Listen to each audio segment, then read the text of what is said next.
So many men say, I want to be the man, but they don't want to suffer, they don't want to fight, and I don't understand why, because even if you look at a superhero movie, they tell you, even in superhero movies, they make it very clear, Batman's parents died, that's why he's Batman. All the bad things have to happen. There's no way to get there without the bad things. I get so many emails from people complaining about their bad things, and I don't have time to reply to any of them, but if I could, I'd say good. Good luck, congratulations, off you go. Of course she broke your heart. Of course you're sad, of course you miss her. She's with me now. That's life. That's part of it. That's the only way you're gonna get to that level of resilience. You can't become the man any other way.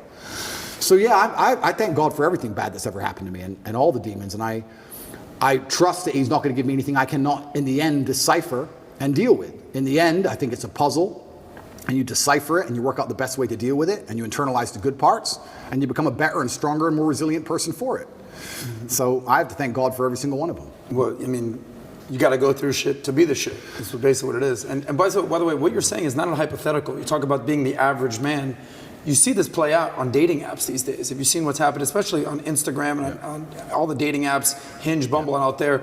The top guys out there are getting 90% of the women, whereas the bottom guys, I think the stats are a third of men under 30 have not been laid in a year. If being average is not acceptable anymore. At all. It's not acceptable anymore, and it's not acceptable in the sexual marketplace, but it's also just not acceptable, I don't think, even in life anymore. Period. You have to diversify now so much to even protect yourself. The idea that you can just be a law-abiding citizen in a country and just work your job and be okay is gone.